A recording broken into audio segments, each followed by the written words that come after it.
বন্ডি বিচে ইহুদি উৎসবে ঘটে যাওয়া ভয়াবহ গুলির ঘটনাকে কেন্দ্র করে রীতিমতো তোলপাড় অস্ট্রেলিয়ায়। 14 ডিসেম্বর হানুক্কা উৎসবে বন্দুকধারীর গুলিতে প্রাণ হারিয়েছেন 15 জন। এ ঘটনা স্তব্ধ করে দিয়েছে অস্ট্রেলিয়া তথা গোটা বিশ্বের ইহুদি সম্প্রদায়কে। ইহুদি উৎসবকে কেন্দ্র করে এমন হামলায় নড়েচড়ে বসেছে দেশটির সরকার। এরই মধ্যে ঘোষণা দিয়েছে নতুন আইন প্রণয়নের, যে আইনে ঘৃণামূলক বক্তব্য দিলেই নেওয়া হবে কঠোর ব্যবস্থা।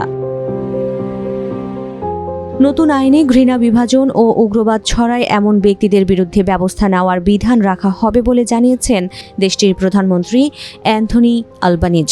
তিনি আরও জানিয়েছেন, হোম অ্যাফেয়ার্স মন্ত্রীকে এমন ব্যক্তিদের ভিসা বাতিল বা ভিসা দিতে অস্বীকৃতি জানানোর নতুন ক্ষমতা দেওয়া হবে যারা ঘৃণা ছড়ায়। এছাড়াও শিক্ষা ব্যবস্থায় ইহুদি বিদ্বেষ বা অ্যান্টিসেমিটিজম প্রতিরোধ, মোকাবেলা ও যথাযথ প্রতিক্রিয়া নিশ্চিত করতে একটি নতুন টাস্কফোর্স গঠন করা হবে। নতুন আইনে সহিংসতা উস্কে দেয় এমন ধর্মীয় প্রচারক ও নেতাদের বিরুদ্ধে শাস্তির বিধান থাকবে।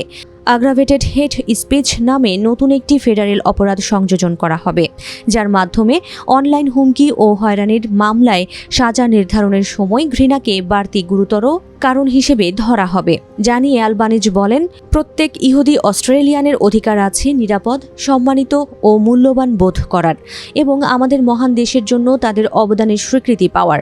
তিনি আরও বলেন, আইএস দ্বারা অনুপ্রাণিত সন্ত্রাসীরা অস্ট্রেলিয়ানদের একে অপরের বিরুদ্ধে দাঁড় করাতে চেয়েছিল, কিন্তু অস্ট্রেলিয়ানরা এই ঘৃণার জবাব দিয়েছে ভালোবাসা ও শোকাহতদের প্রতি সহমর্মিতার মাধ্যমে। এর আগে গত জুলাইয়ে ইহুদি বিদ্বেষ মোকাবিলায় একটি সুপারিশমূলক প্রতিবেদন প্রকাশ করেছিলেন ইহুদি বিদ্বেষ বিষয়ক দূত জিলিয়ান সিগাল। সে সময় যা নিয়ে তীব্র সমালোচনা শুরু হয়। মুক্ত মত প্রকাশে বাধা ও ফিলিস্তিনপন্থী প্রতিবাদ দমন করতে এসব ব্যবহার করা হবে এমন অভিযোগ আনা হয়েছিল, যে কারণে শেষ পর্যন্ত সুপারিশগুলো বাস্তবায়ন করা যায়নি। তবে বন্ডি বিচে প্রাণহানির ঘটনার পর এবার সিগালের সেই সুপারিশগুলো বাস্তবায়ন করার কথা জানিয়েছেন আলবানিজ। এদিকে প্রধানমন্ত্রীর নতুন আইন প্রণয়নের ধারণাকে স্বাগতম জানিয়েছেন হোম অ্যাফেয়ার্স মন্ত্রী টনি বার্কো।